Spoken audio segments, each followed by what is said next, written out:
Hey guys, Bobby YouTube here, and this one might ruffle a few feathers, but when I speak for myself. And I'm not speaking against any church or any particular occasion.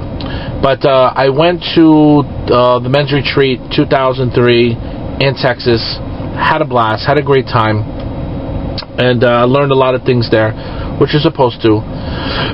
But I remember coming home afterwards and feeling very depressed and very upset about it. Not about it particularly, but just afterwards. It's such an emotional high to be around 700-800 people jumping and dancing and crying and all that, and then going into an atmosphere where you're all by yourself. Actually, the truth, the day I got baptized, of course, the greatest day of my life, that night I fell into such a deep depression.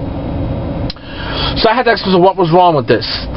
This is supposed to be a Christian high all the time of your life, but that wasn't seeming to be true. So I found out this, that a person can get so emotionally involved with the dancing and the crying and the atmosphere that when you leave it, your equilibrium just won't equal out. It just doesn't. For me personally, I guess. Again, when I speak, I always speak for myself. So I decided that I wasn't going to be that revival retreat chaser. Because I heard a pastor say one time that a lot of Christians live off their Christianity from big event to big event. That they wait for that big excitement, $100,000 retreat, the Clinton Browns, and all the other big stars. And not that there's anything wrong with that. I mean, it's absolutely beautiful. But if that's the only part of your Christianity that you're enjoying, if it's the only part where you're looking forward to, then there's a problem. It was a problem for me. When you first get saved, you're so on fire and everything's new and it's fresh, and you want to be at every study. You want to be at every retreat, every revival, and you take the planes and you do the big thing. But sooner or later you have to figure out is that, because usually retreats are on Tuesday, Wednesday, and then Thursday's revival because everyone has service on Thursday. The problem is that Friday comes. Friday comes after the Wednesday and the Tuesday, Wednesday, and Thursday. And if you can't find joy in the Fridays and the Mondays of your life, if you can't have that happiness, and if you can't have that relationship, which I thank God that I found out that I don't need to have that overwhelming experience. Am I saying I'll never go to a retreat or revival again? No, that's crazy. I mean, we actually have one coming up, which will be beautiful. I can't wait to see all my friends and family and to get together in fellowship. But for me to go around the world and to run after all this stuff, I'm probably not. It doesn't work for me. I get more emotionally involved with it and hyped for it because, I mean, this is hard. A lot of the people that I've seen who got so emotionally involved with the retreats and stuff are not even in church anymore. So, I mean, is it really doing anything? If they're just going to be jumping and crying and repenting at the altar, because it's easy to do it there. It's so easy. You get that power. You get that, backup with all your friends and your pastor being there. But a week later, 2 weeks later, a month later, a year later, when you're all alone and you're hurting and you're kind of out of it and stuff, you're not going to have all those people around. So, to me, the most important thing is having that personal, quiet, in your car, in your home, in your church relationship. Because if you're building on retreats and revivals and stuff, they end. You get 2 days. And they're kind of a month, 6 weeks, even a year apart. So what are you doing in between that? So now, having this relationship, you find a peace there, and you kind of don't feel like you need to do. I'm not talking about people not going to retreats. Retreats are fantastic. But people who need their retreat, the people who kind of feel like they lost their relationship with God. Again, I'm speaking for myself. I mean, people invited me to retreat, and God bless them. I love them for it. I think it's beautiful. But I don't see myself doing a lot of traveling as far as retreats and revivals go. Again, if one day, yeah, I mean, only God knows what's going to happen the next day.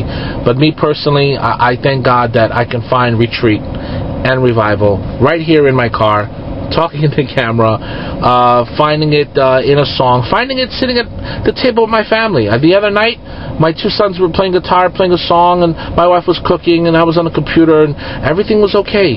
Everything's okay. And I looked around and said, my God, I'm so blessed right now. No big problems.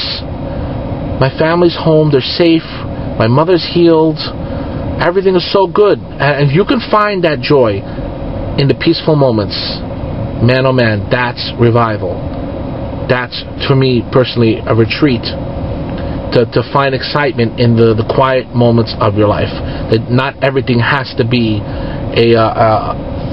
a jump and scream and have a good time that way. So, I could be wrong. Again, I'm speaking for myself. Leave some comments. Tell me what you guys think. Again, make it clear, I'm not talking against retreats or against revivals. They've been going on for years. People have been saved.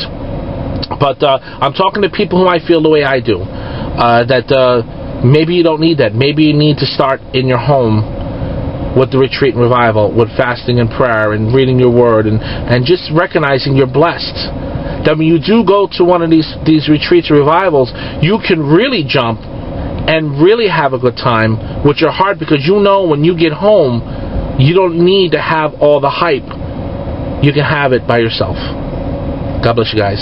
Leave comments. Hey guys, I just wanted to elaborate on this. There's two more points I think I want to make.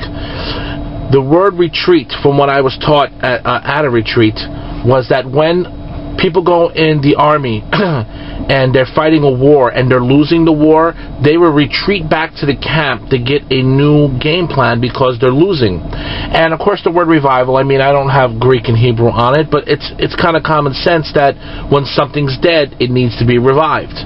So I don't think that having a retreat and revival in every church every other week is a good sign. I mean, is our churches dying that they need revival? I mean, are we losing the battle so we need retreat constantly? I mean, to sit here and say that there's some churches may need some revival and some retreat, fine, but when it's one after another, when you start hearing there's one here and one there and next week and next week and next week, I'm not sure if that's a good sign or not. I mean, because if a church is alive in Christ and if they're winning the battle, then you don't need retreat and revival for the church. So that's one point. I'm not sure if it's a good sign having all this retreat and revivals. It only means that we're dead and losing. Second point, the best answer, I personally think, when someone asks you, how was the retreat or revival? Best answer, I'll let you know in 6 months to a year. Because it just kind of cracks me up when people say, oh, it was life-changing. Okay, well, you haven't lived your life yet. So how can you know if it gave you life-changing? Now, yeah, I'm sure that there's people went to retreats and revivals and they get some strength and they get some encouragement and stuff, but I think we're better off that after a couple of years, someone comes up and says, hey, I heard you're doing good. I heard you give up fortune telling and drinking and, gambling, and I heard you're working on the choir or whatever. You don't even have to work in church. Just your life changed. You go, oh, yeah, well, a couple of years ago I went to this retreat or revival and it was life-changing. That would make more sense. I mean, because I think we use the word life-changing so kind of loosely. I mean, you see a good movie and someone asks you, how was the movie? It was the best movie I've ever seen in my life. Until the next movie comes out. So, to use the word life-changing a day after the retreat or revival, I personally think it's a little premature. So, that's my 2 points. Leave comments. God bless you.